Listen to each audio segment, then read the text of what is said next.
Hello there. I am so glad that you're here tonight. Thank you for joining me. I am Kat Hobson, and you are watching Fate Mag Radio, the online voice of Fate Magazine. I'm so glad you're here tonight. There's conferences coming up galore. Contact in the Desert is coming up in the summer. Um, Actually, they're everywhere. You've got the Gettysburg Battlefield Bash if you are so, inclined to go to that. That's a paranormal conference. And it's also a good place to do a skywatch because it's pretty dark out there. But one of the things that I absolutely love is representing Fate Magazine. I am going to be doing that in April up in Arkansas at the Ozark Mountain UFO Conference. Brain fart, sorry about that. But it's so much fun. And every time I get to do anything like that, I just enjoy it beyond belief. I get to be around people I like and know. I get to be around just people who have all kinds of neat experience in the fields, whether they're experiencers or researchers or wacky but really good astronomers like Mark D'Antonio. I mean, there's a lot of fun things that happen there. They have people that can do just about any kind of reading you might like, whether it's tarot. Oh, and there's going to be somebody there that has tarot cards that the people with Ozark are not even familiar with. So I think that's going to be kind of interesting. I'm not much of one for a tarot reading, but I've had one done that was very surprising to me because I didn't know anything about that. So, and the person that did it had kind of an interesting take on things too. So that was weird. But it's really a cool thing.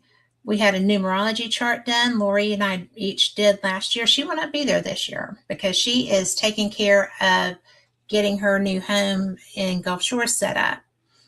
And so she's having fun with that. But the main thing is that you can learn so much there. You can get, like I said, any kind of reading, a psychic reading, a tarot reading, a numerology reading, people throwing runes. There's all kinds of stuff. And when I came into that particular conference, I was surprised by how laid back it was. I have been to the big ones. I've been to UFO Congress in Phoenix, a couple of the Contact in the Desert, the very first and second Alien Cons. It's very interesting to see the difference in the types of conferences. And it's not that any of them are really better than the other. Size does not count in that kind of thing. It is the quality of the guests that they have. And I'm a member of the Scientific Coalition on UAP Studies, and I'm probably not going to be going to that one because it's in Toronto this year. And I love Toronto, but that may be a little bit out of my travel budget because, please. But it's really very cool to get. That's my favorite UFO UAP conference because it's people that actually are doing the work with rockets. I mean, we're talking rocket scientists for real, all of them. And they let me come, right? I think it's just wonderful that they do that. I think it's one of my favorite group of people too. I mean, it's growing, but it's a very relatively small conference because it is the science of UFOs and rockets because Travis Taylor is a member and he's so awesome. But anyway, there's all that. I give him some grief on my shows sometimes, but he really is pretty darn smart. And the thing about that conference is that at any given time, any person in that room would be the smartest person in any room, but they're all there together. So that's kind of fun. They're all bona fide geniuses. And I think that the work that they do is brilliant. So that being said, if you can get to Toronto for this conference, you should go because I just love it. Now, I'm going to the specs, okay? Because if I'm going to be sharing some of these articles with you, I should be able to see them. And as we all learned Wednesday, if I don't have my glasses in, I can't see squat. So, not saying anything else about that except that thank goodness Carl is as good as he is, and that, he understands sometimes when I struggle. I don't struggle much. I really don't. I have adult ADHD that's new, relatively new. I'm learning it. It is never a boring thing. I wish it was a boring thing, but now a lot of this stuff is older, and a lot of it is new. But of course, the artwork is so. Oh, come on, that light is too bright for this. Maybe I forgot. Are you dizzy yet? But this is Contactee, Stone Coffins, Uri Geller, and Rebel Angels. So let's see if this one will show up better. They're still not showing up very well, Carl. Maybe it's too much light there in the center. We'll find out. But I just thought, turn your blur off. my blur off? Where is that? Go to your virtual settings. Down at the bottom. I'm looking. Put none. Visual effects. Mm.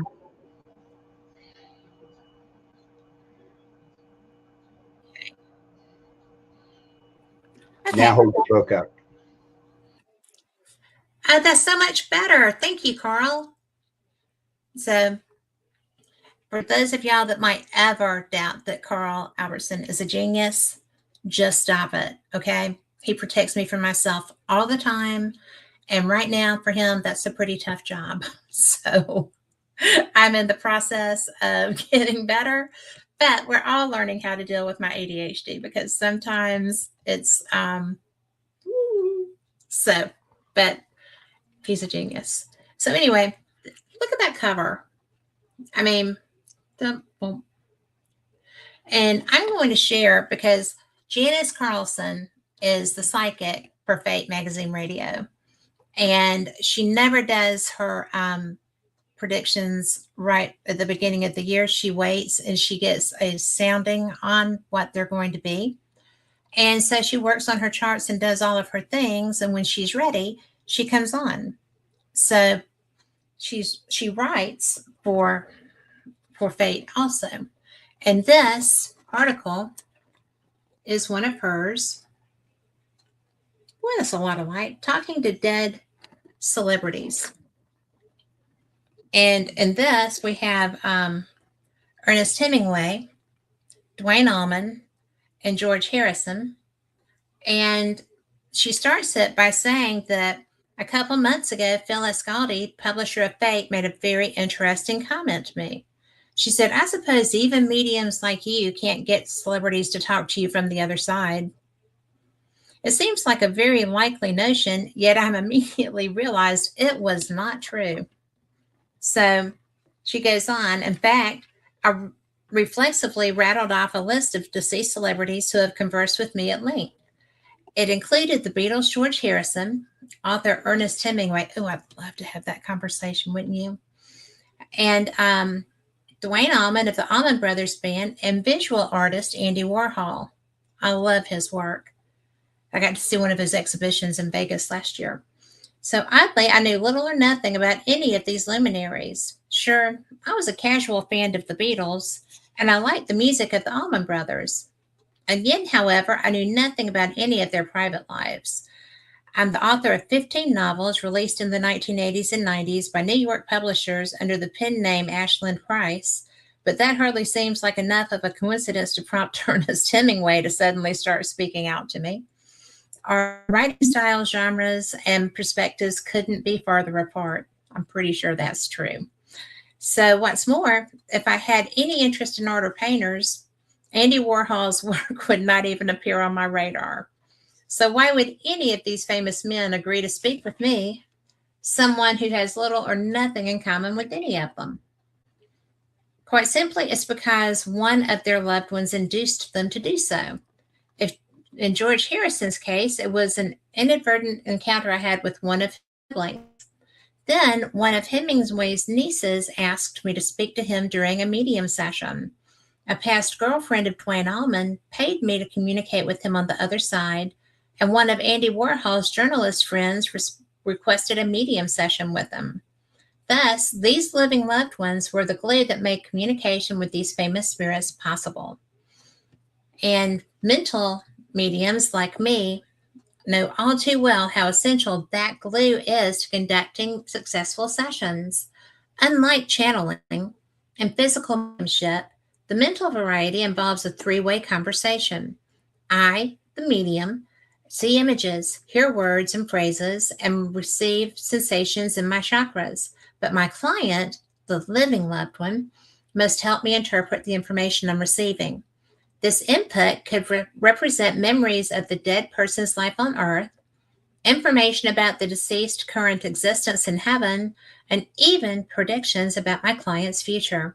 So it's possible for me as a medium to communicate with these dead people without, so is it possible for me to communicate with famous dead people without one of their living loved ones taking part in this three-way communication?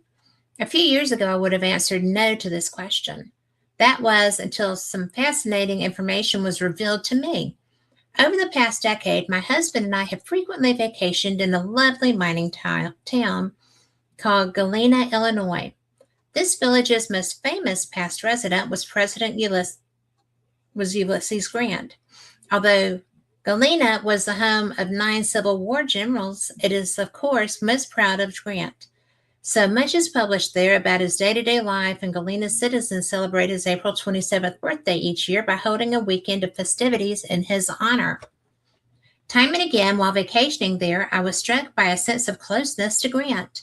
Although I wasn't inclined to feel an affinity for stern Civil War officers, he seemed to be communicating with me, and the historical records indicated that he and I had several things in common. His late April birthday, his enjoyment of burnt food, boy, he would have loved my kitchen, his lightweight response to alcohol, his single-mindedness in pursuing his goals were just a few of these. While some of these similarities can simply be assigned to the fact that Grant and I were both born under the sign of Taurus, I felt a deep affection for him that made absolutely no sense to me. After all, I'd never met him. And couldn't recall having a Civil War era past life. Yet every time we visited Galena, I seemed to almost be channeling him. Fast forward 3 years, and one DNA test later, I discovered that Galena was meant to be far more than just a vacation destination for me. To my amazement, Ancestry.com revealed that my British forebears actually settled there in the mid-1800s. Even more astounding, an obituary disclosed that my 3 times great-grandfather from Scotland had been a friend of Grant's, quite probably having met him at the Methodist church they both attended. And therein was hidden the afterlife communications glue I spoke of earlier. My prominent Scottish forefather wanted me to get to know about his famous friend firsthand. It took a few years to come to light for me, but again, familial love and friendship are the surest conduits to receiving messages from those on the other side, be they famous or not. And Janice has been a professional medium for over 25 years, and she has clients everywhere. Her book that I love, and it sits right on that shelf back there, is called Soul Sensing. And it really will help you to communicate with your own dead loved ones. So if you want to get more information about that, then I'll be glad to give it to you. So, but again, Janice Carlson, Carlson. So this is this still part of that? I don't No. No, these are personal accounts of paranormal events from our readers. And the reason that that I was hesitating here is because it's Lilydale. Can you see that? That light is still really bright, but it's the only one I have. So we have to make do tonight. Now, this is something I have so many friends who trained at Lilydale. And I didn't even know what it was when I was talking to these people. It's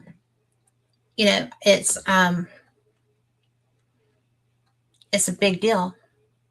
And I was interviewing people about their backgrounds, why they did the things that they did, how they learned to do the things that they did, what was the pull for them there. And time after time, my friends were like, oh, well, yeah, I trained at Lilydale. And I was just kind of like, well, I'm plugging it up. That sounds like it's an exciting thing, but I don't even know what that is that you're telling me. And so I'm back. We all just kind of laughed and they educated me. And so that was probably almost 10 years ago. Since that time, I have met probably at least 2 or 3 people a year who trained there. And granted, most of them are not, they're not really the average bear, right? They go everywhere, they do everything, and they have worked I don't know what just happened there, but it appears that we have a moody second light. Now we're going to have to look at me looking green. Oh, well, or not. I'll take it. So it's just really funny because it's nowhere near me. It's up, I believe it's in Ohio. It is a quaint, really old town, and it is completely metaphysical. So friends in Florida trained at Lilydale, friends on the West Coast trained at Lilydale. And it's just really fascinating to me because we don't have anything like that here that I'm aware of. I grew up in Birmingham. So like I said, I don't really do that, but it's just so cool, right? The odds of me doing this show for over 10 years. That was a big deal. And then this one's 5. Paranormal experience, just over 10. And this is actually over 5, so yay. But it's really one of the more bizarre things that I've come across. So I'm going to read you this about Lilydale. And if this does not have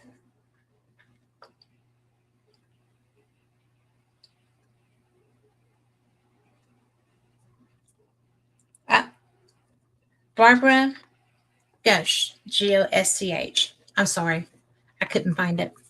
Now, this is Lilydale back in the day. And from what I understand, it's still very quaint, still very old, and really kind of cool. So, Lilydale. And their sign says the City of Light. I know you probably can't see that, but I was living in the Midwest for several years and looking forward to returning to my ethnic roots in Buffalo, New York, where my family and longtime friends still lived. However, little did I know what would be revealed from this particular trip's experience. Lilydale, maybe it's in New York. Lilydale has been known since 1879 as a meeting place for spiritualists and freethinkers.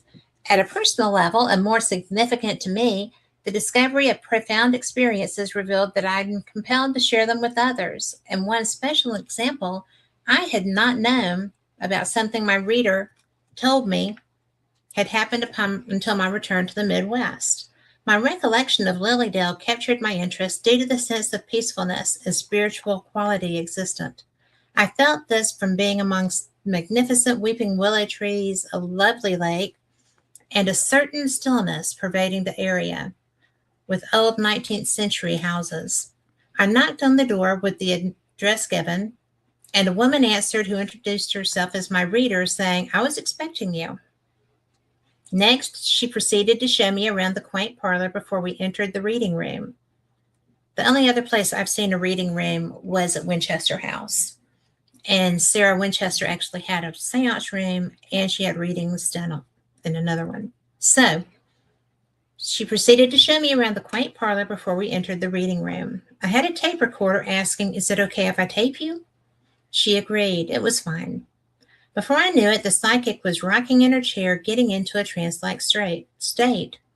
She announced, "Flo is here, and your mother."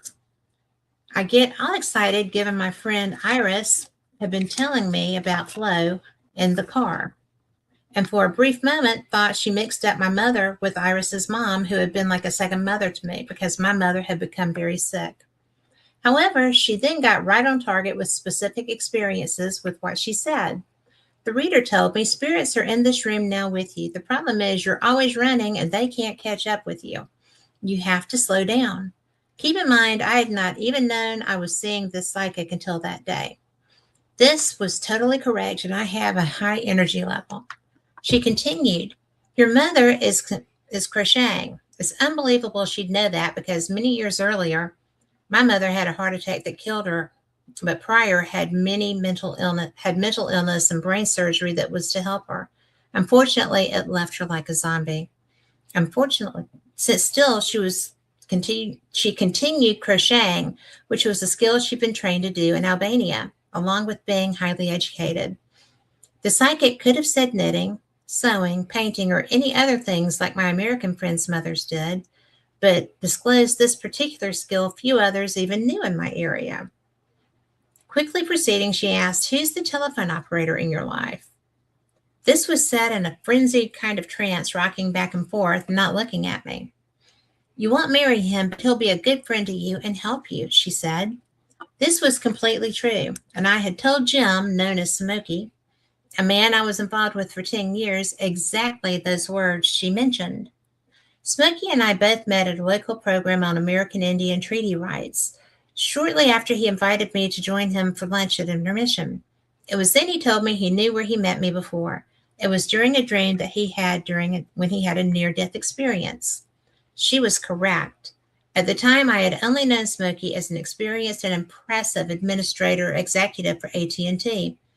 When I returned to Eau Claire and couldn't wait to inform Smokey about my paranormal experience with the psychic, he told me I was a telephone operator. When AT&T operators went on strike, management was told to become the operators. That's funny. I remember that. I was working the switchboard with the phones, he revealed to me.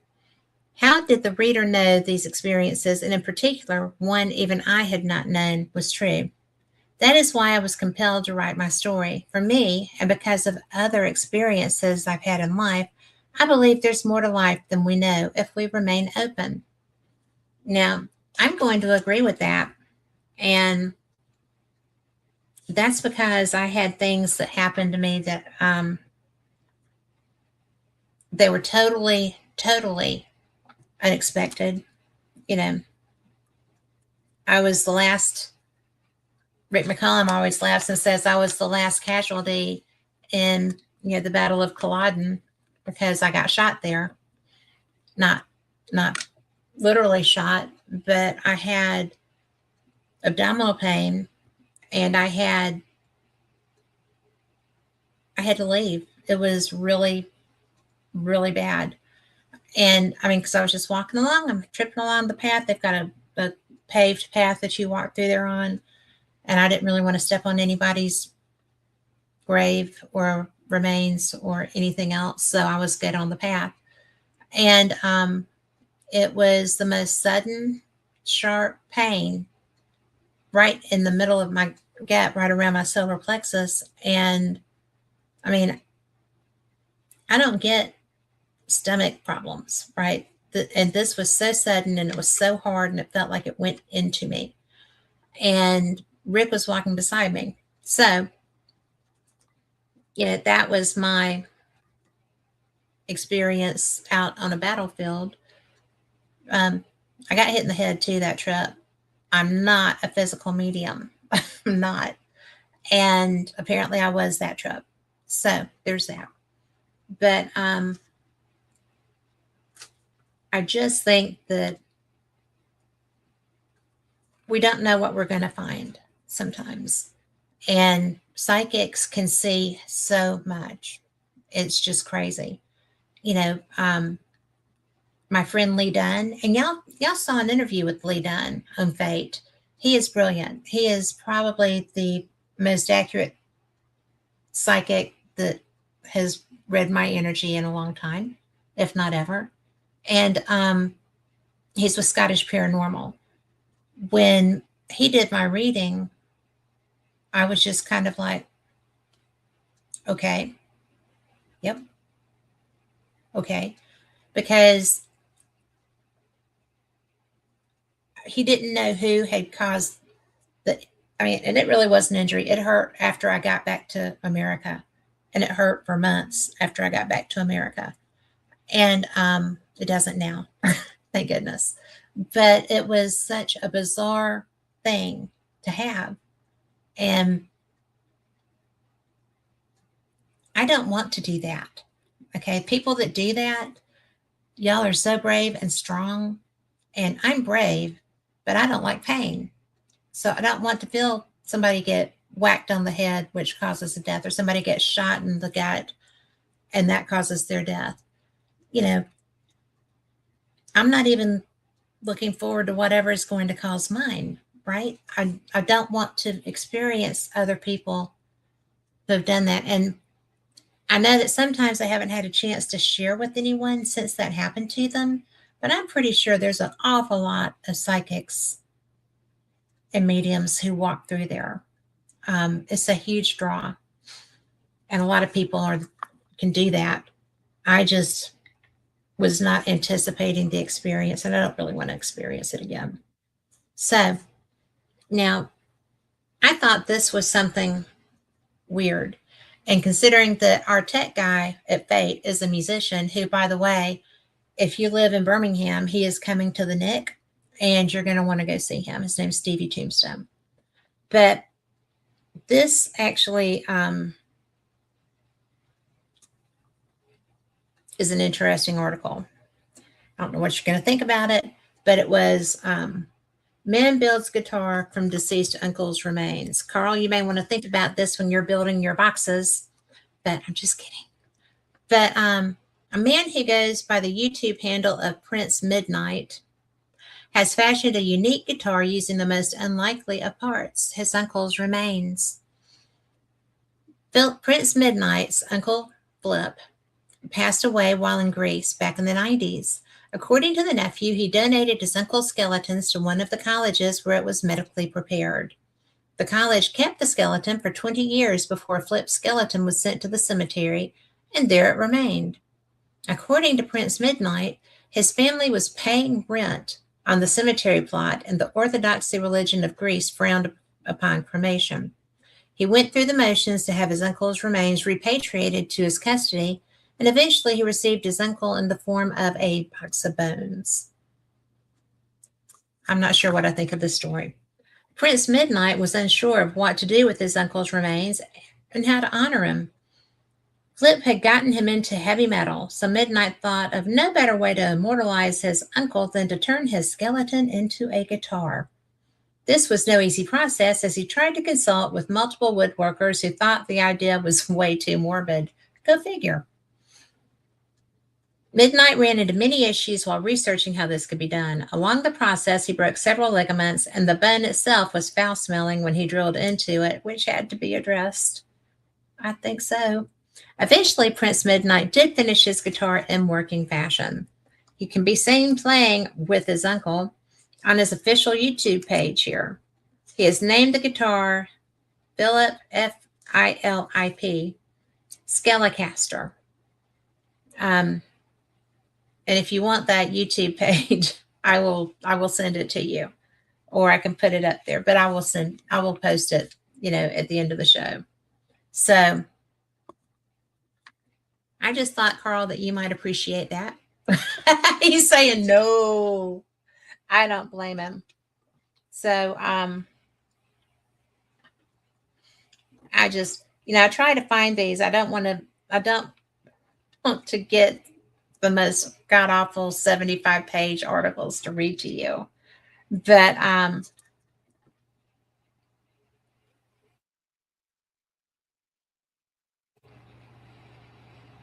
well, this is nice. Now, this is reports from readers, and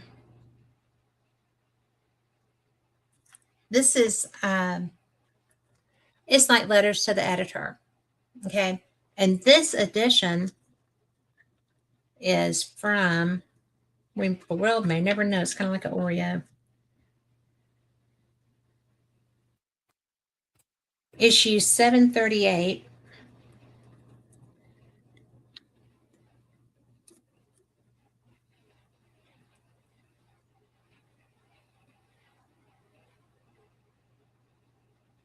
I'm not seeing a year. Of course, I'm not seeing a year. I'll ask her. She'll know. But, dear Phyllis Galdi, I wanted to send you a photo of a letter I wrote to Fate magazine in 1978, in which I made 3 predictions exclusively for Fate. The first prediction was that between 1978 and 1983, there would be a new pope. Very shortly after my letter, Pope Paul died. The second prediction was that a change would be made in the high government of the Soviet Union. In 1982, the General Secretary died, and the office was filled by Andropov. The third and last prediction was that there would be no world war. My name at the time of the letter was my birth name, Paul Petrolis. I don't know if Fate ever published the letter, but the predictions were given notice by a newspaper, of which I have a clipping. Best wishes and regards, John Paul Holiday. And then, the Amazing Godwin. That is The Amazing Godwin from Spirit, as told to Phyllis Galdi by Janice Carlson. David Godwin was the owner of Fate magazine, and he and Phyllis did this together until he passed, and Phyllis has handled it ever since. But I love this because he will come and Janice will channel him to Phyllis. And this says, The Amazing Godwin from Spirit is told to Phyllis Galdi by Janice Carlson. And so Phyllis asks questions and she gets her answers. And some of these have been really interesting. It's my favorite part. Probably shouldn't say that, but it is my favorite part of Fate magazine because it's like they're still working together, the magazine. So Phyllis's question in this edition, there are a couple. Oh, there's another one that we're going to read too. Question, is there life on Mars? David says there was a civilization on Mars centuries ago. They weren't humans, but certainly humanoids. He's telling me it was not natively their planet, but some kind of stopover until they could reach a planet that was more habitable to them. The U.S. government will, if they haven't already, do some excavation on Mars that will reveal this previous civilization, but they will not tell the people all that they discover for fear of arousing public panic. The face on Mars was representative of this humanoid race, and they created it and left it there out of some form of sentimentality. He says, an image of our God. Question, is there a secret space colony on Mars from our government? David wouldn't call it a colony just yet, but the U.S. government and other wealthy influencers have progressed a lot more toward colonization than they are revealing to the public. I do not know who this person that they're referencing is, but the question is, what does David think of exopolitics and Alfred Limbaugh Weber? David thinks Alfred's work is crucial to the survival of the human race. He says, unless we become less warring and less ecologically destructive, we are destined to sink into another crushing series of catastrophic events that will bury us and our technological advances under mud and ice for millennia. Most ETs are trying to help us prevent that outcome. They want to help us in a higher plane of existence where we will be safer. And, I would buy that. This is what I wanted to read. And I don't know if y'all remember, I did a show on Urantia a couple of years ago, if you've been listening and following for a while. Do you think the Urantia information is valid? David says the Urantia book so clearly represents the science of 1920s through the mid-1950s that it must be a creation of that time period and not channeled information from the infinite time-space continuum. He says the Urantia Foundation felt that assigning one or even many authors' names to it would minimize its impact and messages and make it more subject to criticism. But David also says some of the information in the book was channeled from celestial beings and that the Urantia Foundation conducted group channelings in order to generate content for the book. That said, he assigns much of the act of writing the book to a woman in that group whom he does not name. Regarding Wiley's books, David seems to resonate more with the claim that the Pleiadians are watching humans from interdimensional locations than the information about fallen angels. This is probably because he personally thinks of angels as ETs. Question, does David know any aliens? David doesn't know any ETs personally, but he has met several of them. He lists the following groups: insect-like greys, reptilian, Pleiadians, invertebrates, light beings, often manifest as orbs, vaporous beings, crustaceans who live in shells, gatekeepers such as the men in black. Some gatekeepers take on a humanoid form, others do not. David says Indrid Cold is part of the Men in Black group dealing with interdimensional visitations from the Mothman. They try to minimize damages done to Earth's timeline and the space-time continuum. Also, alien creatures like the Mothman and Bigfoot can be violent toward humans if provoked. They are hunters by nature. So MIBs, like Cold, try to prevent loss of life whenever and wherever possible. Many of the time-space portals and UFO sightings have been documented there and captured on film. The History Channel has been airing a great series about it for the past 2 years, featuring astrophysicists, etc., and studying the cattle mutilations there. David said because so much private money is being poured into the investigations there, it's likely to be one of the breakthrough spots for UFO disclosure by the government to the public. But it's also a place where information about portals and vortexes will be disclosed, particularly when it comes to cryo creatures coming into our time-space dimension on Earth from other places, dimensions, and times.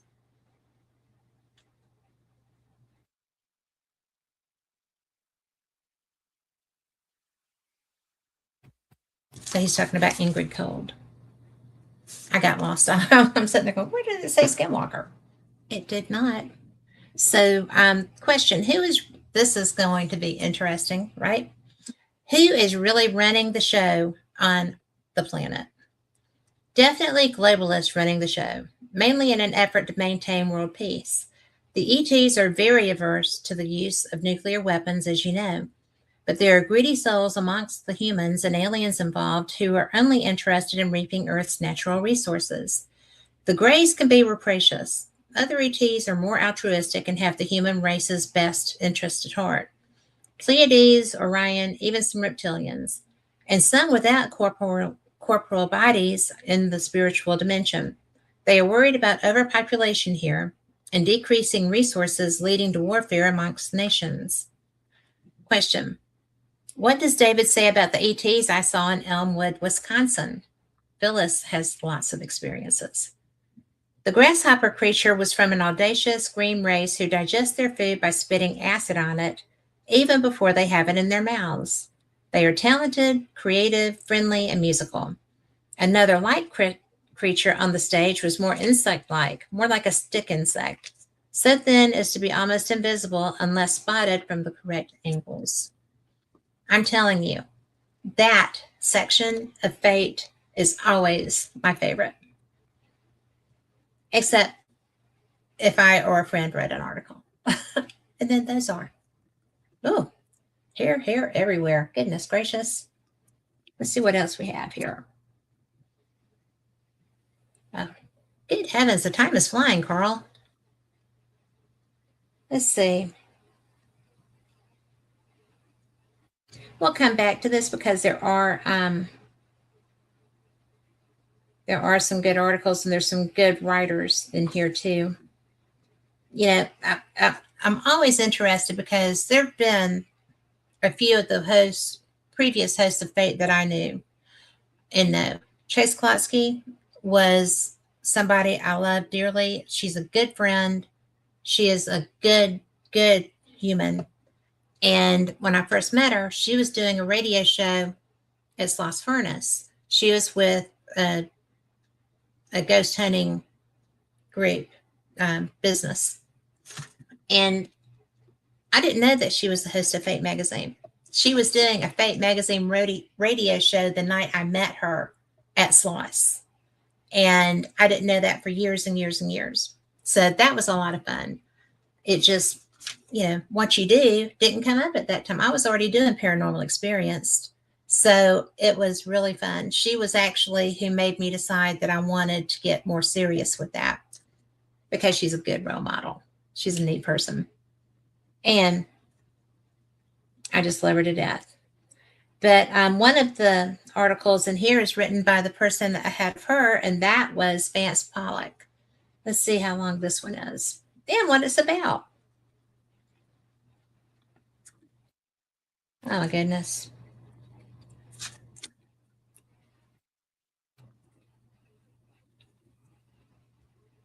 Ooh, America's Occult Militia.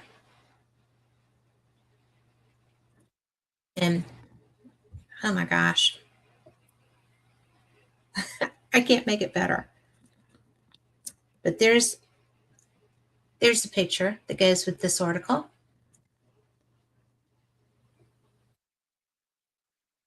They look like kind of Nazis in dapper hats. President Roosevelt is one of the most famous figures in American history. However, during his four-term tenure as president for life, he faced many detractors.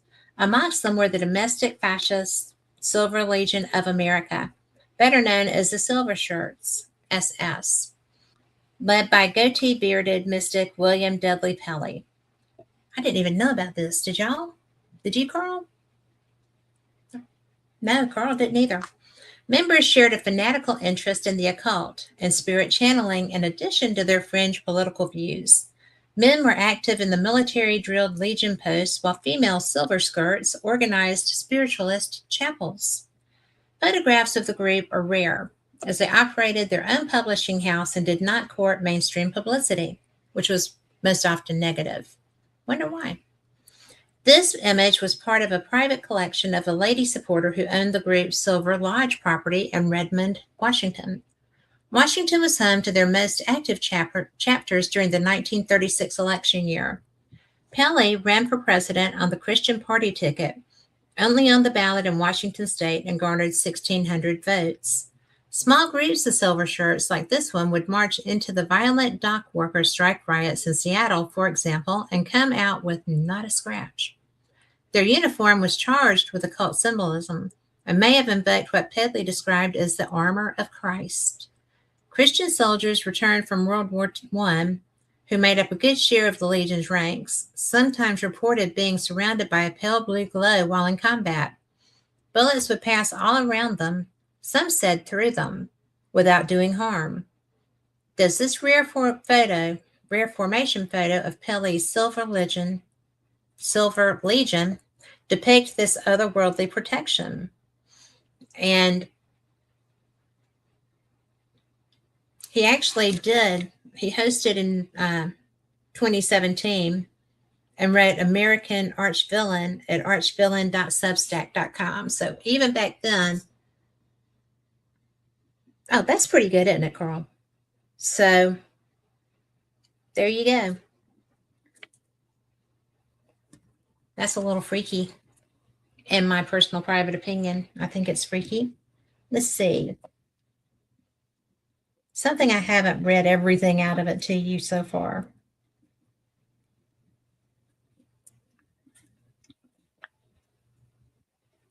I think this cover is funny. Okay. I really do think this cover is funny. Poltergeist attack. People with no brains. So if you have no brains, you have to watch out for poltergeists. I love that. And I know corny as a corn dog. That's me. So this is from January of 2008. Let's see what we have here. And I know I do go through the things, but sometimes it just seems like you're led to read something that you didn't plan on. I don't know. Ooh. People who live without brains apparently get attacked by poltergeists. Let's see. We've got so many things in here, guys. We've got Ice Falls, which I think is going to be one.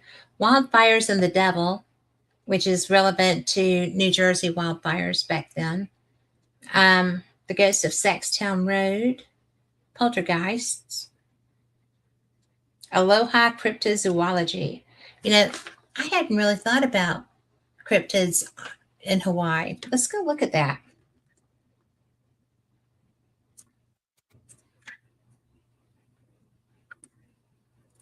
There's another article on Light in the Void, which is, well, this is a really multiple. Of course, I picked the longest article in here. I don't think we're going to read it, but I will share some of it with you. And it's Mythic and Mystery Beasts of Hawaii. And there's the geckos. I didn't know that they would have been mystic, but I know that they're really popular when you get out into Arizona. And then there's a giant octopus model and a gentleman sitting there. That's the author.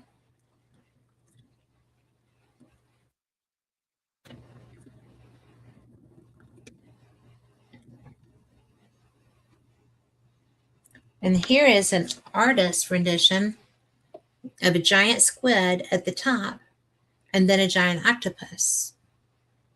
So I'm assuming they were battling, but you know what happens when you assume.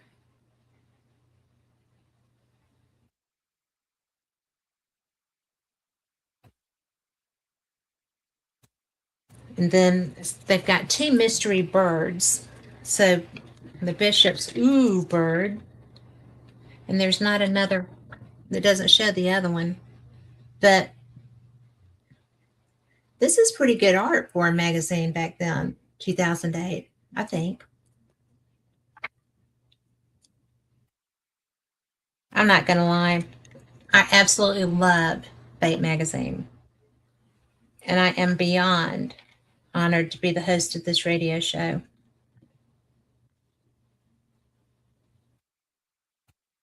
And back then,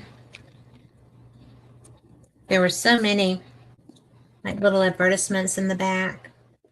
You know, Mysteries of the Bride Chamber, the Gnostic Faustus, an Oracle from Eternity.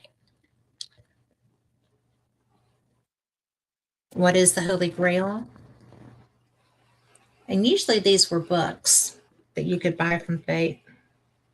See order form on page 126, yes. The New Archaeology Review, Bigfoot, Beast or Spirit Guide, Paintings by Spirits. I love that. There's a friend of mine in England he used to do tours at Chillingham, which is a really cool, really haunted castle in England. And there was a ghost called David. And David liked to paint. So my friend would put the canvas up for David, and David would make the oh, come on, Brian, the stand, the tripod that they would put the painting, the easel. David would make the easel dance and rock and such, and he would also paint. And I was really not sure what I thought of that, right? Until other people started going and doing investigations at Chillingham that I knew, who said that that was really something that would happen there. I did not know what I thought of that. But I learned a lot about him. So they have fake keychains. And here is the amazing Godwin. Let's see what is this one. Now, I just really am fascinated by this because it's very rare for someone to be channeling or speaking with the spirit, and the person that they're doing that for, whose questions are being answered, is willing to share the information. I mean, I think that's very cool. And Phyllis, those of you who have followed Fate forever, those of you who write for Fate, who are authors that, by ads and everything else, and John Russell, I'm looking at you, know how cool Phyllis is. And I feel like, having lost her day-to-day relationship with David, that he would have found a way to reach her. She would have found a way to reach him. They were very committed. And it's one of my favorite great love stories of all time, and Phyllis hasn't told me that. And this is actually a letter written by David. And this was before he passed. So, the amazing Godwin. In answer to a letter from a prospective reader in this month's report from the readers, as well as several other authors in print and on the cursed internet, I would just like to point out that the stars are not visible in the moon's black sky in the Apollo photographs because it was daytime. The sun was shining brightly and drowning out the light of any stars. You can't see the stars in daytime on Earth. Why should you be able to see them during the day on the moon?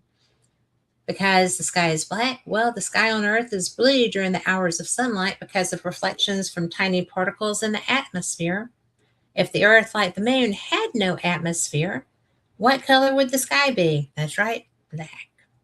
So you still wouldn't be able to see the stars in the daytime. And if all of this doesn't even address the fact that it is very hard with normal camera settings, shooting at a normal speed, to capture stars in the night sky on film.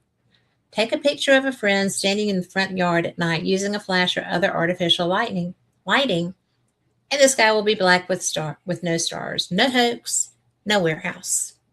But the real question is, why is it so necessary to prove that everything is a deception and or a conspiracy, still speaking to today?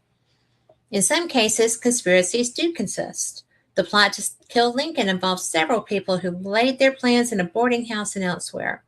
Whether Secretary of War Edwin M. Stanton was involved or not remains an open question, although mainstream historians very much doubt it. But was there a conspiracy to assassinate John F. Kennedy? Many signs point in that direction, but was there? And who was behind it? Moscow? Havana? The mafia? I would bet on the mafia. But does everything have to be a conspiracy? The bombing at the Federal Building in Oklahoma City. Is it true that no ATF employees were there that day? The disaster of 9/11. Why would the Jews do such a thing?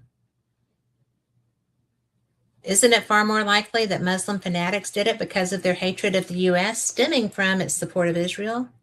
Of course 9/11 was a conspiracy, but with Osama bin Laden at the head of it, as he now admits or claims. Yes, our government has deceived us at every turn. There have been heartless experiments carried out on unsuspecting victims. There have been outright denials of the obvious, such as the dangers of radioactive waste or various undercover tests. The administration stonewalled Watergate. We made war on Iraq because of government lies and misdirection. And of course, UFOs. Author and TV personality John Greenwald Jr., love that guy, has proven conclusively with documents obtained from the government itself under the FOIA that the public has been consistently lied to for the last 60 years. Trust no one. David F. Godwin. I tell you, you can absolutely tell that he and Phyllis were destined. Kind of the same person in a lot of ways. I like it. Now, these are true mystic experiences. And I'm going to turn this way so that I get, apparently this light is the strongest light I've ever seen in my life. I feel like I'm getting a sunburn here. But the warning dream, and these are just true mystic experiences. Good grief. There we go. And these are the authors. The warning dream. I knew I was dreaming. Everything moved in slow motion, the same dream as it was last August and the August before that for 2 years. It was haunting me. I woke startled again. Don't you hate when that happens? Negative energy fields were surging to the surface. My heart beat wildly. That was the last time I had that dream. I had no idea then, but for 20 years later, I would know the meaning of the dream in the personal and metaphysical realms. And this is really long, and I don't know. But it involved her son. And 20 years earlier, it was August 7th, 1960, our beautiful baby boy was born, and we named him John. It was a joyous day to be sure. He really was a beautiful baby. We carried him home to the congratulations and good wishes of loving family and friends. For 2 weeks, we were busy settling in with a new addition to our family. On August 29th, after a busy day, I went to bed to have the first of 3 dreams. It was a bitterly cold day. Snow was falling and silently covering the world with its pristine white blanket. Suddenly, the winds began to blow. The crystal flakes swirled, and I could not see very well. Icy snow hit my face, stinging and mingling with my tears. I can't get to my baby, I cried, my feet deep in the snow holding me back. I jumped up, my heart pounding. I ran to my baby, picked him up, and held him ever so tightly. I sat in the rocking chair beside his crib, holding him in my arms. I wouldn't let go. And as the dawn came and she realized he was okay, he was safe. It was August. There was no snow. And just after his first birthday, the same dream haunted me. Frightened and upset, I tried to find some answers and not to focus on the negative force around me. Another year passed and it happened again. John was now 2 years old and doing fine. He was our pride and joy. Then I wondered about the karmic doctrine, which holds that all actions have consequences, and decided to show less pride in how we thought our son was so special. For the next 20 years, I had no fearful dreams at all.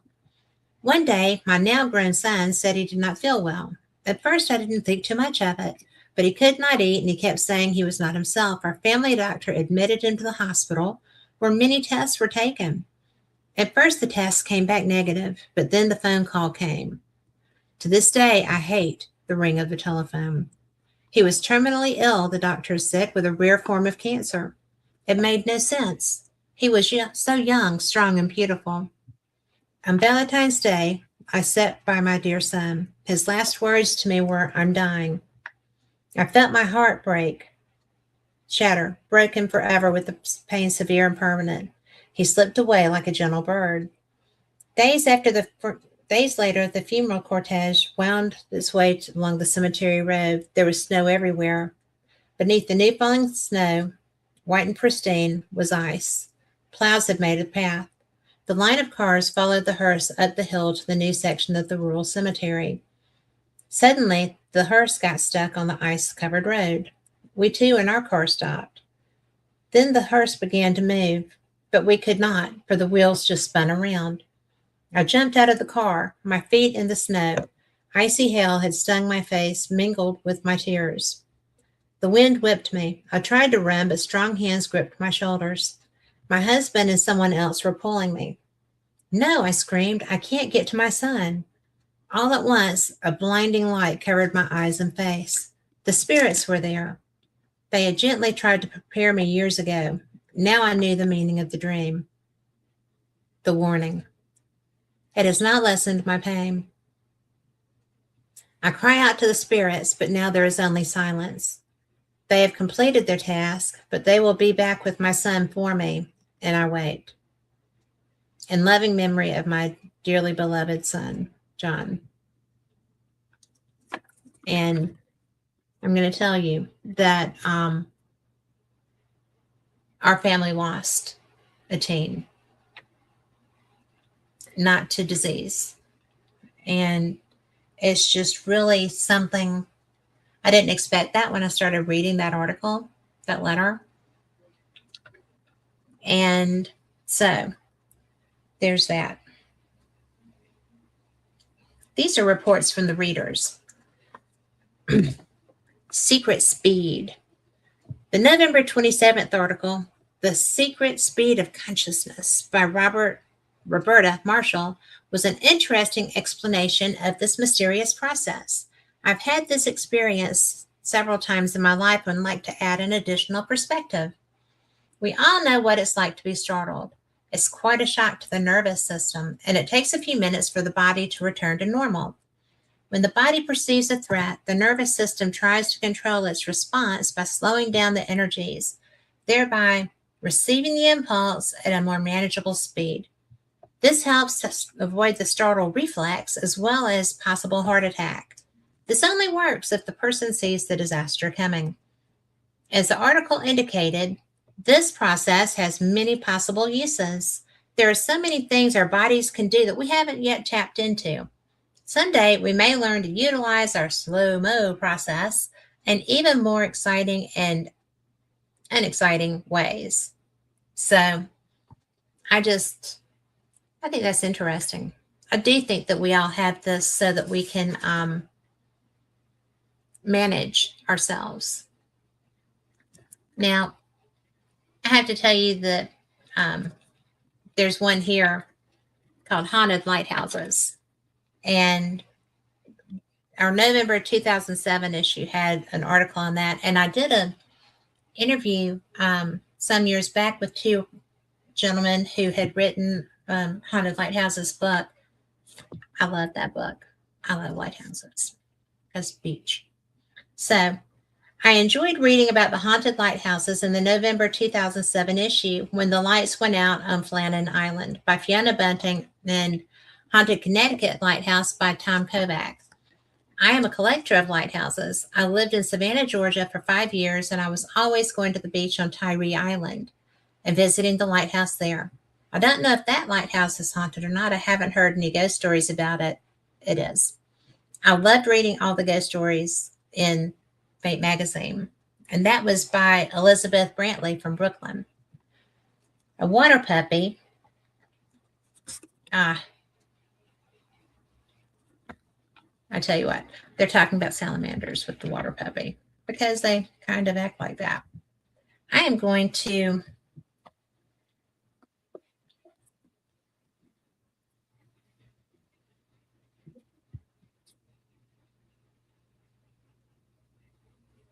let's see. This was from 2006. And there's an article in here. Let's see how long it is. How the media avoid reporting on UFOs. That looks like a big old long article. And we can do Phyllis's I See by the Papers. Look at that. There is a beautiful and young Phyllis Galdi. Isn't she astounding? She's still astounding. Oh, my worst nightmare. My worst nightmare topic. And this just said that oh my goodness. Well, that would be why. Bear with me because this just said that my battery is running low. And I'm like, well, why is that happening? Because we're all plugged up on everything. Just have to get it there.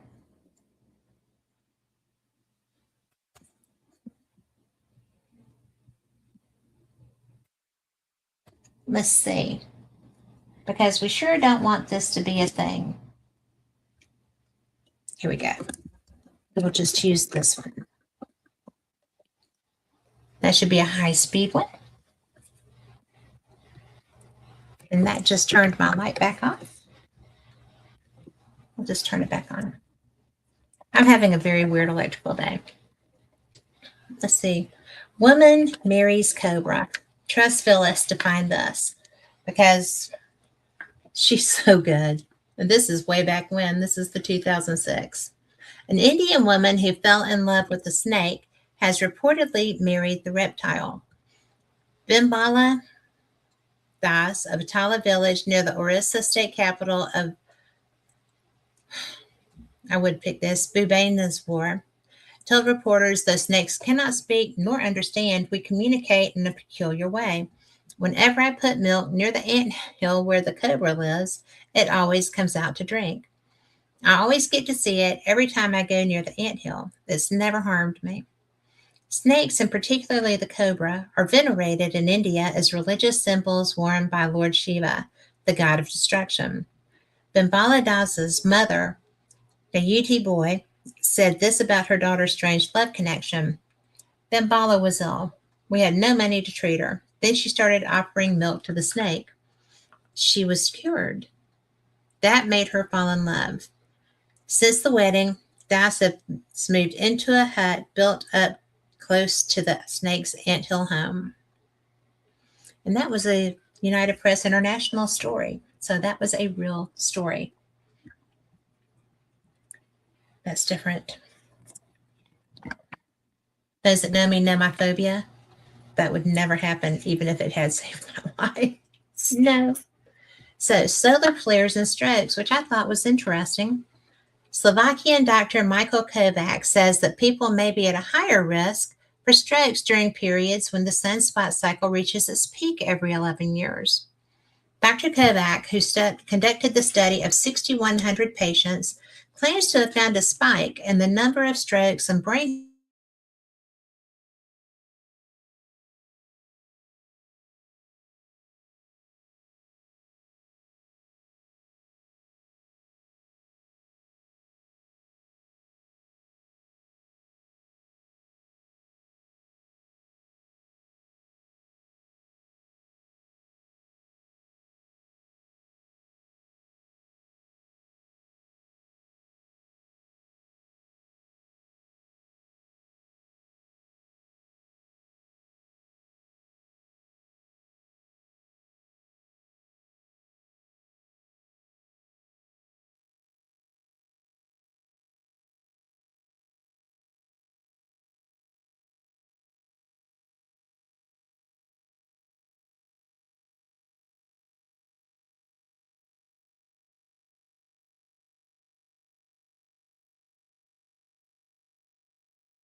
I don't know what happened, but here we are. I was just fiddling with everything trying to make it come back. Carl, can you hear me okay? Okay. But Dr. Kovac, who conducted the study of 6,100 patients, claims to have found a spike in the number of strokes and brain hemorrhages in the town of Nozemsky in southern Slovakia in years when solar flares are most abundant. And interestingly, he also found patients suffered fewer strokes and hemorrhages when the moon was farthest from Earth. We see a correlation between the human body and lunar and solar phenomena, even when we don't know exactly what explains the connection. Yeah, there's so much that goes on that is just bizarre. Bigfoot captured in Malaysia? Malaysian officials are denying newspaper reports that say members of the Wildlife and National Parks Department, Perhentian, have captured a baby Bigfoot. The Burrito Harian newspaper reported that a young Bigfoot was caught near the southern town of Kota Tingi. The paper quoted local residents as saying they had spoken to men who described shooting the creature with tranquilizer darts. I think that's wrong. Some of the locals then peeked into the back of their truck to see a large, hairy creature. But the Wildlife Department's Director General, Datuk Musa Nordin, denies the newspaper's account. During the period reported, the Perhelion did not mount any operations in the area. Bigfoot fever erupted in Malaysia late last year when workers claimed to have spotted 3 of the creatures on the edge of the Johor Forest Reserve, prompting worldwide media attention. You know, they're everywhere. There's no reason that that wouldn't have happened, and there's also no reason that they wouldn't have lied about it too. So, not that I have a low and suspicious mind or anything, especially about cryptids and aliens, because I have one, right? Psychic vision saves a life. A vision woke him up at 3 a.m. It gnawed at him. Someone was trapped in Prairie Creek and could not get out. Clifford Foss tried to ignore it. He was tired and wanted to sleep, but the vision would not go away. Around 7:30 a.m. the next day, Foss and his son left their Amanda Park, Washington home. As they passed over Prairie Creek, Foss looked for signs of trouble, but seeing nothing, he began to discount his premonition from the previous night. A little farther down the road, they passed Milburn Creek. A 3-foot section of guardrail was bent back on the opposite side of the road. Muddy tire tracks pointed toward the creek. Accidents happened and are cleared away in the middle of the night all the time, Foss reasoned. They kept driving. Did you hear an ambulance last night? Foss asked his son. No, his son replied. We better go back, Foss decided. He turned around and parked beside the guardrail. Jesse hopped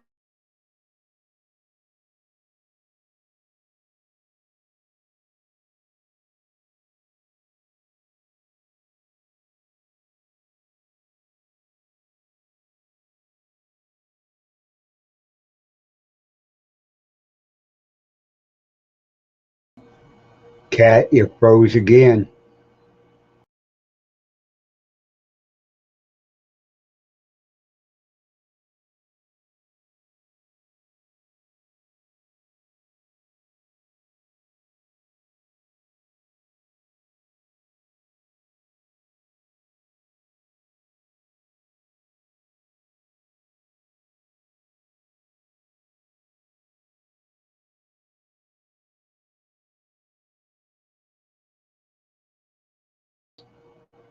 Cat's having difficulties right now. She'll be back on as soon as she signs back in.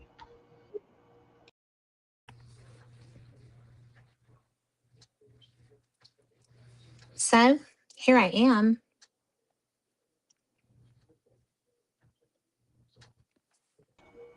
You're good. There's Coral. Okay. I don't know what's going on. I'm on a different, let's see what happens there. Okay. That will take me just about all the way right. So I apologize for that. I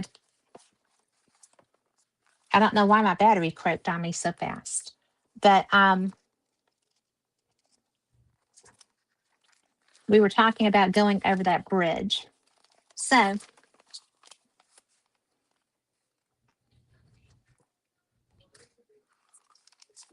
he turned around and parked beside the guardrail. Jesse hopped out and peered down into the 20-foot ravine. I'll put it over here, and that way I can read it and still not be with my back to you. There, partially obscured by trees, a mangled black pickup truck was at the bottom of the shallow creek. Edgar Allen, a 46-year-old Olympian on his way to Nia Bay for a commercial fishing trip, hung halfway out of the driver's side window, covered in blood and screaming for help. Volunteer emergency medical technician Mike Shepard says it's difficult to tell how long Edgar would have survived if the Fosses hadn't found him. The accident was impossible to see from the road. and he surmised that more than 100 cars had probably driven past before the Fosses stopped. Clifford Foss said he's not a very religious man. He doesn't go to church often, but he does believe in God. And the vision that made him stop, he says, was sent from above. I believe the Holy Spirit or something sat there all night and gnawed on my ear to do something. If I hadn't had visions all night, I wouldn't have seen it. We would have been like the other 150 cars. All there was a beat up guardrail. And I apologize. We have people that are outside, and my dogs just heard them. And we're Tipper. They are very protective, and they're very kind of active tonight too because of all the hoopla. Now, this is something that we used to do, and I haven't seen it as much anymore, but I think we've started back the bulletin board. And this included extraordinary technology conference, animal communication seminars, UFO Olympics. That one was interesting. August 12th through 13th, San Luis Valley, Colorado. And there was a phone number to call if you wanted to go to it. So I just thought that was cool as all get out. So, Healing the Broken Circle, third annual Paranormal Expo, and that was in Monica, Pennsylvania. Mothman Festival, September 16th and 17th. You know, sometimes it just amazes me to be part of this organization. I love Fate. I love the things that they do and have done and will do over time. Phyllis is thebomb.com. That's the Amazing God one again. And I really want to share this with you too. And I'm not really sure how this is going to look considering how much closer my camera was, but that's okay too. What am I doing? I can't see without my glasses. We learned that the other night, didn't we, Carl? Absence of evidence is not evidence of absence. I've heard that a lot lately from various quarters. It comes in real handy. One of the more recent uses of this saying has been by Donald Rumsfeld. We remember him, right?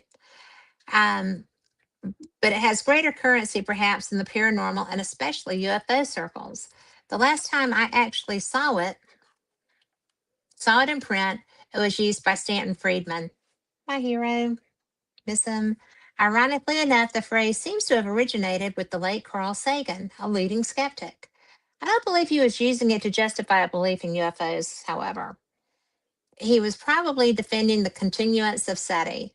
If he were aware of the uses to which the quotation has been put, he would be rating in his grave.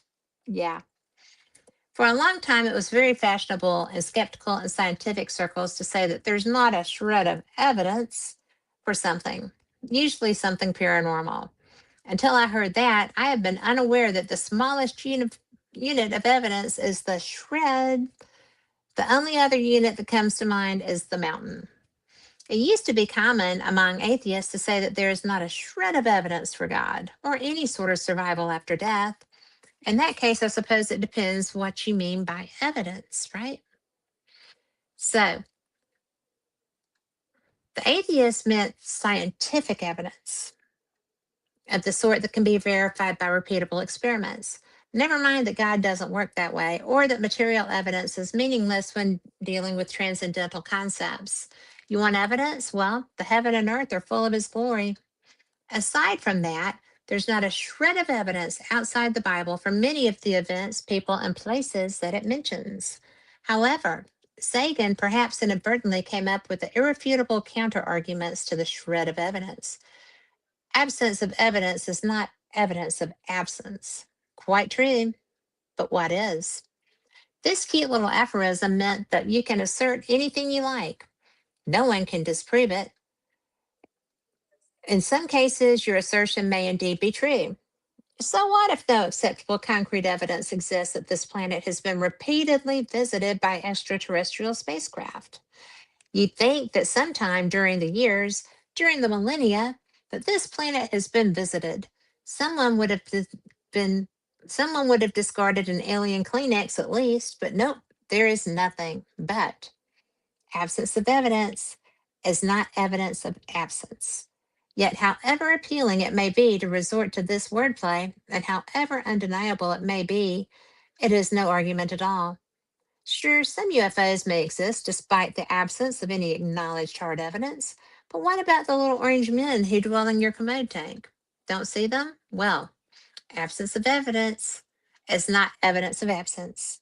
Maybe they're there after all. Hey, Suadon. On the other hand, there is no evidence of living giant dinosaur mastodons in Yellowstone Park, even if they were there many thousands of millennia years ago. Touche, Sue. You're always good for that. Thank you. But I wanted to find another one of Janice's things, but these are all going to be David. But we have time for that. Now, I know that I showed y'all this one because I really liked it.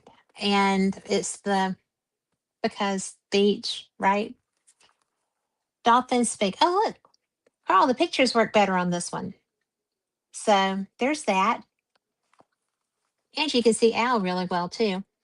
And then you've got Chupacabra cover up, Ghosts and UFOs. And one stage, on the other hand, there is no evidence of living giant dinosaurs. Yep. You're repeating yourself, Suadon. Hi, kid. Now, I'm going to read this dolphin speak to us because I don't think I did the last time I did this kind of a show. And oh my goodness, look at this. There's a picture. Oh, I forget that this camera does so much better. There's a picture of Phyllis kissing a dolphin. And I have to tell you that a dolphin painted this picture for me in Vegas. I was at the one that has Siegfried and Roy. I'm not a gambler. I don't know the casinos, but they had a dolphin encounter. And a dolphin literally painted this for me. So I love it. And it lives right there by my desk where I can see everything.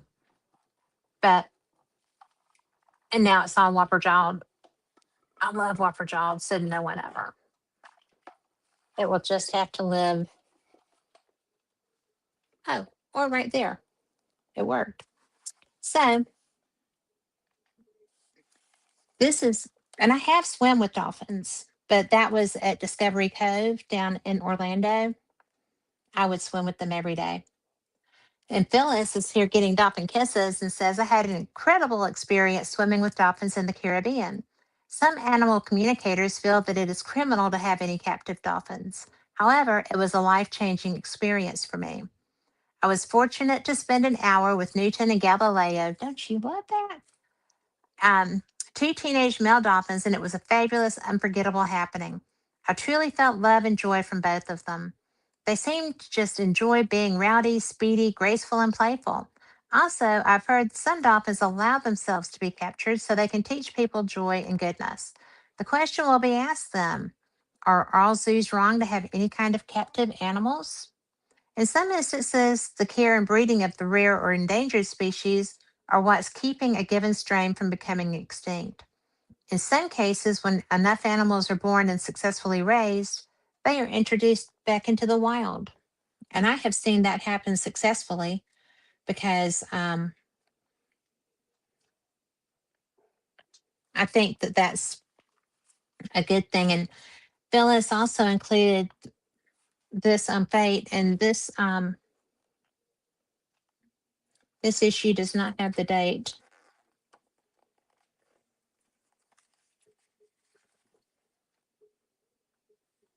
But it's issue 725. And she says, for those of you who are new to Fate, we want to let you know that although David Godwin, heart and soul of the production and guidance of Fate, has left this physical world, he has not left Fate. He indicated through a fine local medium, Janice Carlson, that he wishes to document life after death. He told her that he will answer questions our readers might have. Just send them to Fate or email them to fate@fatemag.com. I have had direct communication from him, and it is fascinating and eye-opening, but do not feel confident to hear all of what he has to say. Janice is the expert, and she says he is very easy to communicate with. And I would never bet against Phyllis. Phyllis is brilliant. And in this instance, this would be the first, the amazing Godwin from Spirit. And I think that had to be something that was very hard and very wonderful for her.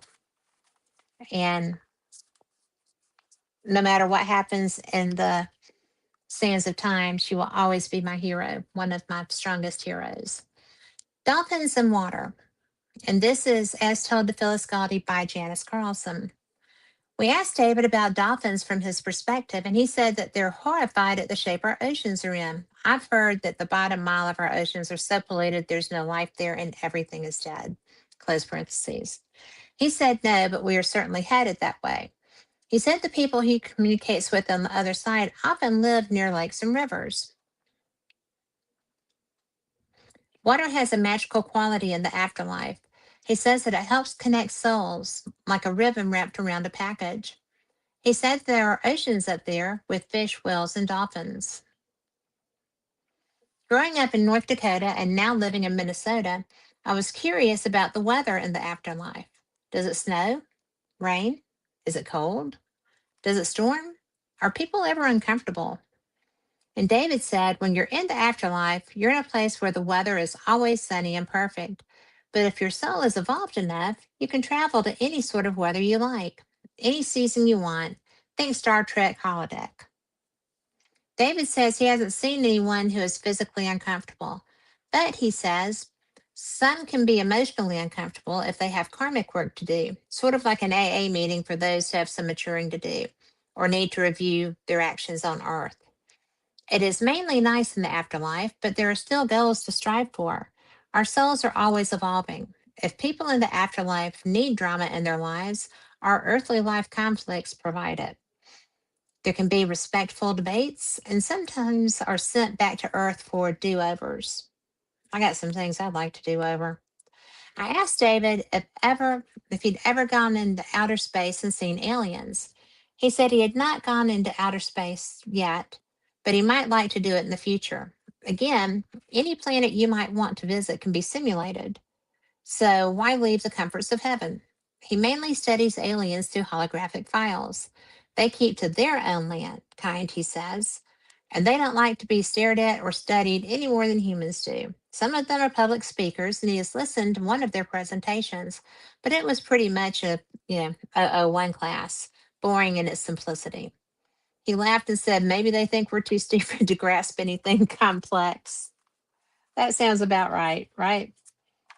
And, one of the things that I like about that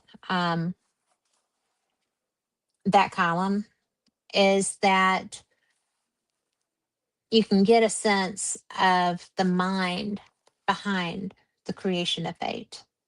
And you can get a sense of the mind of the current curator of Fate, because very similar. That's why they were so special together. And, it just is. And these are reports from readers. And this is a loyal reader's letter. I love Fate and have been reading it since it first came out in the late 40s. Our parents read a lot, as did my two sisters and I. My father came home one day with probably the first issue of Fate, and we have been hooked on it since then. We were pretty young when we were first introduced to Fate, but since we loved it, we loved to hear ghost stories, etc., we truly enjoyed reading it. My sisters and I would fight over the magazine. Our children and grandchildren also enjoy reading Fate.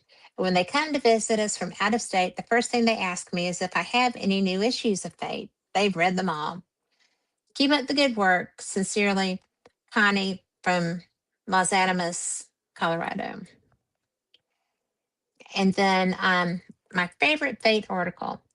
I just read in Fate that you are requesting readers' favorite stories. I can't remember the issue, but my all-time Fate article is the one about places to visit. Turtle Mound in Florida, the Isle of Avalon, Coral Castle were all among the places to visit. Thanks to this article, I visited all of them and was so happy to do so. Please keep sending Fate. It keeps me going. Blessings. How nice is that? I think that's one of the best things is to, I mean, Fate has anomalous topics, but there's a lot of discussion involved in them. And, there's so much. There is so much going on. Let's see, this is Nevada Giants. While recently rereading the May June 2013 issue of Fate in the I See by the Papers section, the writing on Nevada Giants caught my eye. There was just something so familiar about it. I rechecked Vincent Gaddis's book, Amazon Indian Myths and Mysteries, and there it was. In the chapter on European, good grief, European wanderers, Mr. Gaddis mentioned a cave 22 miles southwest of Lubbock, Nevada, which is dry and smoke-stained, filled with artifacts and exceptionally tall skeletons. It is a source of legend to the Paiute Indians. Supposedly, the tall folk buried there were red-haired cannibals. They also were light-skinned. Aggravated to distraction by the folks' appetite for the Paiute flesh, the Paiute fought to defend themselves. When the cannibals made a last stand hunkered in the aforementioned cave, the Paiute set a huge fire in front of the cave mouth and suffocated its inhabitants. As far as folklore and legends go, I guess the old saying is true, where there's smoke, there's fire. Submitting the above with great affection to Fate and its loyal staffers. And then shortly before this one, there had been a really good John Keel interview article. So thanks very much for printing my memories of John A. Keel in the issue 724. The typo in the first sentence should read 1967, not 1976. Although I invited you to make cuts, you still printed the article completely intact, and your minor changes were excellent. Your readers might want to know that I have no computer or typewriter and hand printed the manuscript and submitted it snail mail. Still, it got published. I'm hoping this will create a flood of similar written memories of Keel and perhaps even a memorial issue. In his writing career, he managed to make a few errors, as all of us do, but his risky contributions are beyond dispute. I'd love to hear from other John Keel fans. And then, great John Keel article. Thanks for the nice article on John Keel. He was an extraordinary author, topped by no one in my estimation. He was someone who could not be pigeonholed nor categorized. Skeptics as well as occultists alike were intimidated by him. I read Mothman Prophecies around the time the movie came out. I could not put it down. Same thing with Our Haunted Planet. Aside from that, the last issue was the best, just like the old Fate. Aside from that, 3 cheers. And then a fond farewell to Mr. Keel. I was greatly grieved to read about the death of John Keel in the September-October issue of Fate magazine. And the more I looked at the article in question, the more depressed I became over the loss to the Fortean community as a whole. It seems to me John Keel was doing something with Fate magazine in the 1950s when Ray Palmer and Richard Shaver owned the magazine. I was a very little boy in the late 50s and early 60s. Still, my mother read Fate regularly, and it seems she was familiar with Keel's activity, delving into the paranormal and his writings exploring a higher natural order of things than conventional thinkers generally take into their consideration of the norm. Like Micah Hanks, who is one of my heroes, I love Micah. I think certain modern aspects of the Forteans that seem beyond the scope of Charles Fort's original intent of his studies should hereafter be known as Keelian. I say that not only as a tribute to the late great John Keel, but because Mr. Keel really contributed so much to Fortean sciences, he deserves it. So let all of us amid the damned march onward to the beat of the Keelian drum. So there's that. But I will say that Micah Hanks, if you have not read his work, he is a great author. And I used to harass him because he couldn't get the next. He has a series, and I was reading the series as he was putting them out. And I've interviewed him. He is a lot of fun. But it was so funny because I'm like, you need to get this out. I'm waiting on this next book. And he was like, it will be out soon. The the hazards of having your readers have access to you. Let's see. I wonder what this says back here.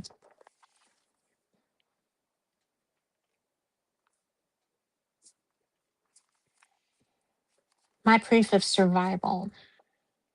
This one's this one has some it's a little faded, but I'm gonna try it. Old eyes, don't you know? My daughter Tamara Lee's late mother-in-law, Sue Lee, always loved hummingbirds. She had a number of hummingbird feeders in her backyard at her home in Anaheim, California. She collected hummingbird figurines and liked to watch and talk about hummingbirds. They're fascinating little creatures to tell her friends, relatives, and anyone else who would listen. The birds that Sue was so interested in and fascinated by became a very big part of her life, and apparently a part of her afterlife. A few years ago, Sue suddenly became seriously ill. My daughter and her husband, Eli, were on vacation when they were called back to Los Angeles.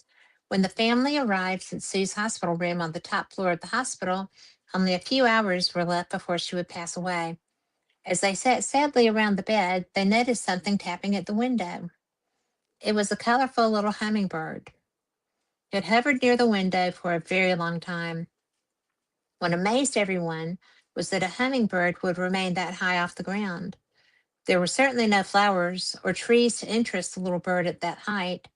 When Sue passed on, the hummingbird disappeared from the window. My daughter Tamara handled much of the arrangements for Sue's funeral. One of her tasks was to notify friends and family. She called one of Sue's closest friends who lived in Arizona. As they talked, the friend suddenly stopped crying and gasped, "Oh my God, Tamara, you wouldn't believe this, but there's a purple hummingbird hovering nearby by my window." The purple hummingbird was Sue's favorite color of the bird. Both Tamara and Sue's friend felt sure that Sue was somehow sending them a message from beyond, but that wasn't the end of the haunting hummingbird incidents. Sue's son, Eli, took his mother's passing quite hard. A short time after the funeral, Eli was working late to his garage to take his mind off things. To the best of his knowledge, to the best of my knowledge, hummingbirds are not night birds. Yet one flew into the garage somehow. It was odd, as Eli didn't remember leaving any doors or windows open, but there was a yellow hummingbird this time floating around the shop. The little bird landed and allowed Eli to gently escort it outside, where it flew into the warm night. He was amazed, but felt comforted. A few days later, he encountered another hummingbird. The bird at Sue's hospital window had defied hummingbird behavior by flying so high, and now this one went for the other direction. Eli worked as a pipe fitter on commercial jobs and was working on a building in downtown Los Angeles. He was putting in heating and other pipes in deep, long hallways in the basement. And again, he was visited by a hummingbird.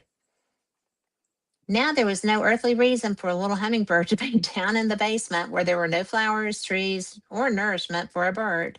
Coincidences are one thing, but this appeared to be more than just chance. Again, the little bird allowed him to take it up the stairs and to release it outside. After these hummingbird encounters, Eli really felt his mother was sending him a message from beyond. He started to feel better with each passing day. There was one more strange incident that cemented my daughter Tamara's belief that Sue's spirit was still around. She was washing dishes on a bright sunny day, and the open window above the sink looked out into the fenced-in backyard where she could see her two small sons, Blake and Dylan, playing. She smiled as the boys laughed and ran, but she stopped when she heard them cry, "Grandma, Grandma." A shiver ran up her back when she saw the boys chasing a little hummingbird around the yard. A purple hummingbird that it seemed that Sue still had to say goodbye to her little grandsons. Well, now I'm all goosebumpy. All goosebumpy. it's hummingbirds migrate, and we don't have them here all year round. But when they leave, and I know nobody's coming back, and I take my feeders down, then I just have them there, and it's really a cool thing for me. I I take the feeders down, I wash them, I put them under the sink, and then I've got probably, let's see, it's February. I've probably got another month before it's time for them to get back. And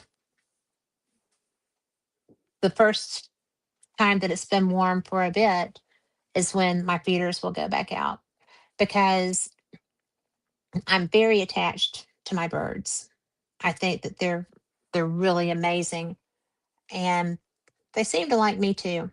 I had I wear really bright toenail polish, and I was sitting outside with my son one afternoon morning, and one landed on my toe, and he was just like, "Ah, come on, mom, what is this, freaking Disney or something here? What's going on with you and the hummingbirds?" But you know, I feel like hummingbirds know who are good and know who are bad, just like children do. Always trust a child's take on a person. I'm just saying, because you just don't know until you do. And you always want to live. If there's somebody your kid doesn't want to be left with, don't let them around your kid. It's that simple. Let's see what we have back here. There's a fake bookshop, right?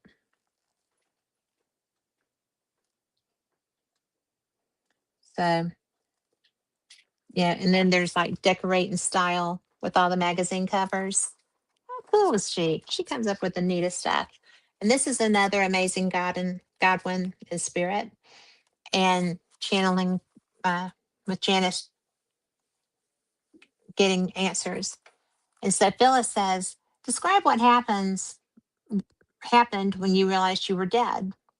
And David said, part of my spirit stayed behind with you. As spirit matter, subatomic matter can be in two places at once. It was my home, and part of me has never left it.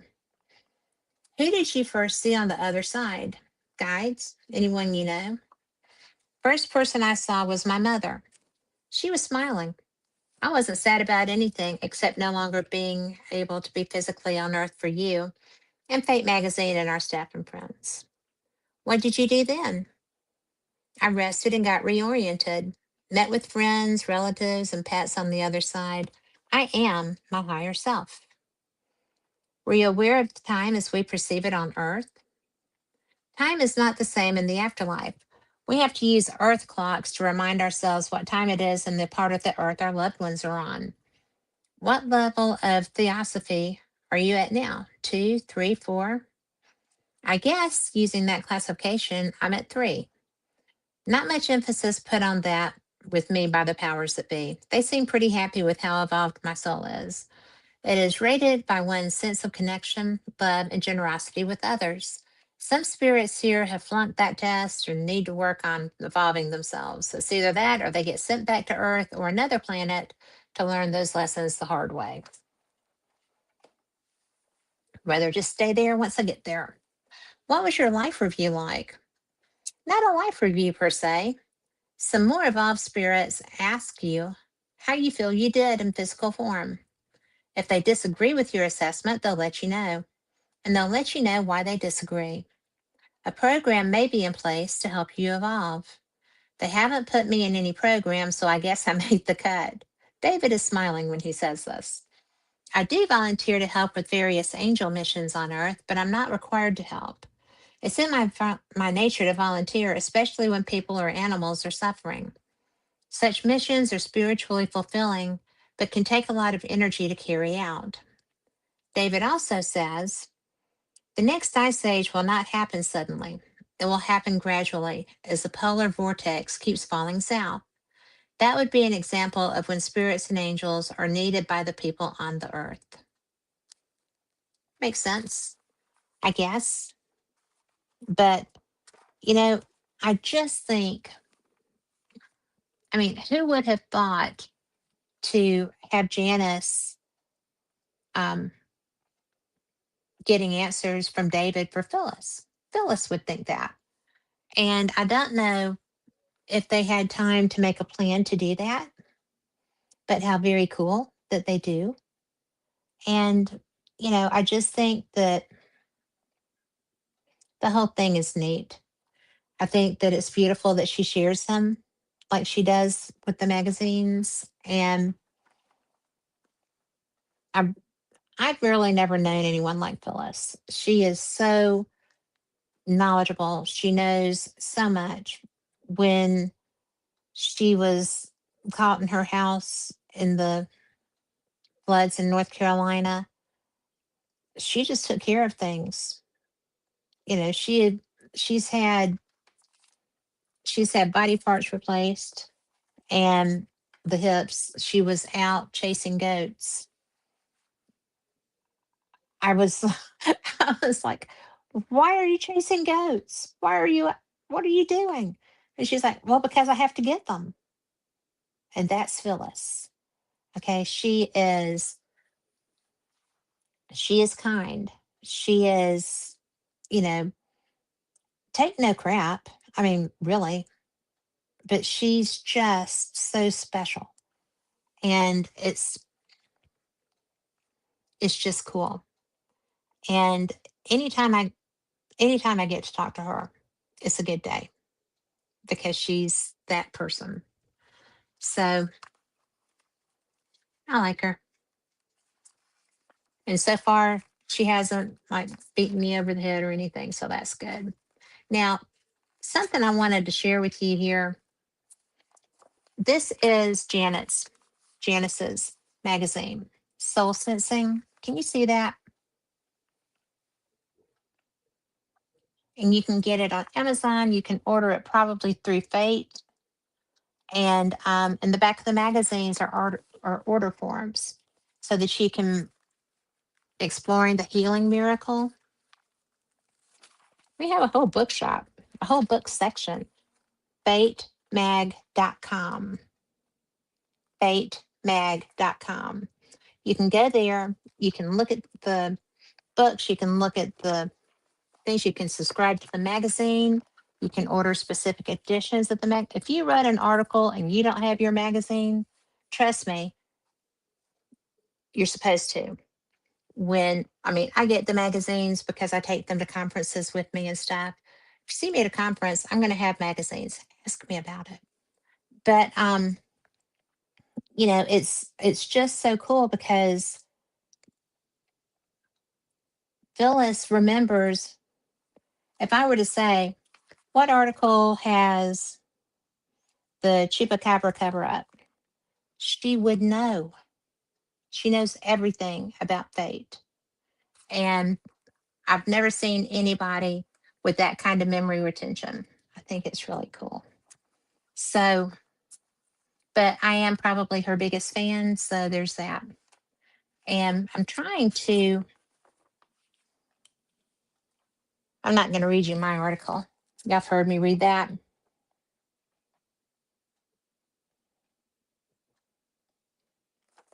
Let's see how long this one is. Every time I say I'm going to find a short one, I just don't. Oh my goodness. Okay. We're going to close with a bit of humor. Okay. So, the snake that defends itself by farting. How about that? My son and my grandsons would love this article. But, and this one is actually in the Contact D's edition.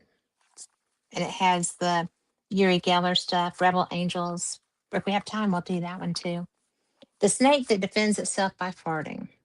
The cobra has venom, and the anaconda uses its powerful coils to strangle prey. Many snakes use different tactics to catch prey and to defend themselves against other predators. The western hook-nosed snake employs a different method to defend itself: flatulence. The western hook-nosed snake is indigenous to the southwestern portion of the United States as well as Mexico. It is a small snake that feeds on bugs, arachnids, and other small lizards. When the snake is threatened, it emits a rumbling sound from its cloaca, opening where excrement is discharged. This defense creates a loud popping sound that is designed to confuse predators long enough for the snake to make its escape. Bruce Young, an experimental morphologist and leading expert on snake sounds, explains that the farts are created by two sets of muscles that compress air bubbles and are forced through the cloaca, which creates the loud popping sounds. The sound can be heard up to almost 7 feet away and is not loud by human standards, but is a higher frequency that can be heard by other animals. The hook-nosed snake puts such energy into this technique that they can. I'm so sorry. That's what I get for reading ahead. So much energy into this technique that they can sometimes actually fling themselves off the ground in a sort of jump. In addition to the western hook-nosed snake, the Arizona coral snake also employs the same technique to confuse threats. Unlike the western hook-nosed snake, however, the coral snake is a highly venomous snake, which we all know, red and yellow kill a fella, right? But oh my gosh, the snake that farts so hard it leaps off the ground. I've seen little kids like that and big kids. This is the one where they did the predictions that were there.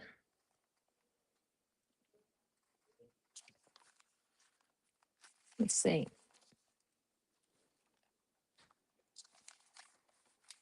We can't do a really long one. Let's see what we have here.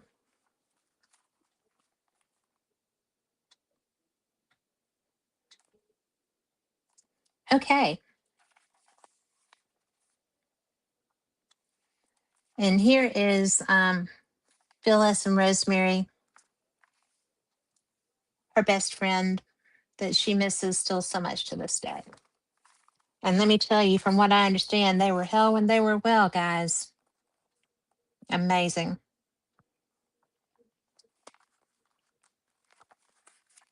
And you know, you can run ads in Fate too. If you're an author or doing anything of that nature, this is the Amazing God, One in Spirit. This is going to be the last thing we do. Again, through Janice. Is there an online listing of Fate magazine articles? No, Sue, there's not a definitive one. But Phyllis can let you know. She knows where almost all of them are. Now, the question was, according to CNN, astronomers found a potentially habitable planet called Proxima b around the star Proxima Centauri, which is only 4.2 light years from Earth. Only. Now, researchers have traced a second signal they believe belongs to a super Earth orbiting the same star, increasing the intrigue of this neighboring planetary system and its potential. Does David think there is life on this planet? Does he ever go there? And the answer is David says there are many such planets in the cosmos that are habitable for humans. He has visited this one and says that it did remind him quite a bit of Earth. When visiting planets, he does not always get out of his spacecraft. Sometimes he and the other spirits with him just orbit it and scan it. His particular spacecraft is crystal powered. It's interdimensional travel of some kind, so they are cloaked from view when orbiting planets. Space travel is very popular in the spirit world. I wonder why they would need a spacecraft. I'm going to have to ask Janet. Some of it is for pleasure. Others travel for research and angel intervention purposes. David says the size of these vessels varies. His seats 6, but they can be a lot bigger than that. I'm unable to tell you much about the spirits he's traveling with, except he mentions someone named Carl. That's very likely Carl Weschke, owner of the Llewellyn Publications, where David and I both worked. He passed a couple of years ago. Question: does David know if there are beings, aliens, people living within the earth? If so, what are they like? Is the earth hollow like some believe? How much has the government been digging tunnels, etc., for travel, storage, and escape? Answer: David says there's dormant alien DNA under deep layers of the earth. He says the earth is not hollow. it has a molten core. He said the octopus is an example of alien DNA on Earth. It's more likely that aliens live under the seafloor than under dry Earth. There are many underground networks. They are located under government buildings and military bases. They are for storage, hiding, and escape. David meets Rosemary at least once a week for coffee or drinks. They watch movies, sci fi, about once a month. Wow. Not gonna lie, these are such special people. Oh my goodness. I have not read this article, but there is a tattoo on a mummy.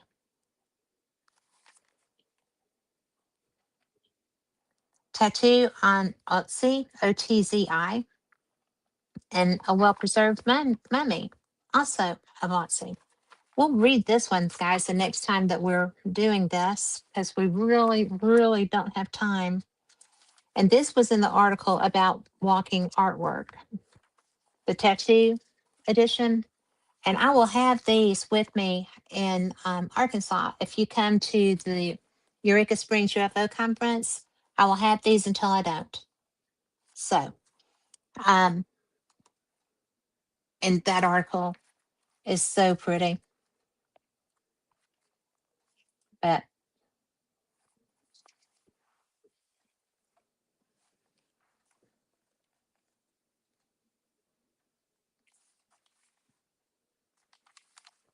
see some of the stuff, animal survival and loss. I just think you've got to get some of these. You can order them at fatemag.com. Go check them out. You can get the books. There's so many books. But just you can get t-shirts.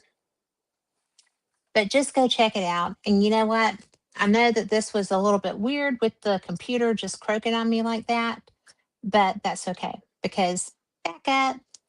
And speaking of backup, we will be back up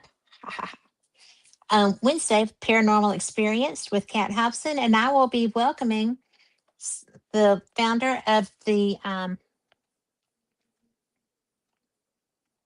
have just lost my mind. Leslie is, they're antebellum ghost hunters, is what they are. And they are beautiful. And their costumes are beautiful. They're real investigators. They are absolutely brilliant. And I'm going to have Leslie, their founder, on with me. And I think you're going to love her. She's going to be good. And she sounds like me. So there's that. That'll be a Southern show. So join me, and I will be back next week, same cat time, same cat channel, for the next episode of Fate Mag Radio. I appreciate you being here. Sorry, I don't know exactly where to look for this device that I've got going on, but you know what? That doesn't mean I don't appreciate every single one of you. Suadon, I love when you show up in my chat. Thank you for being here. And I will see y'all next time. Same cat channel.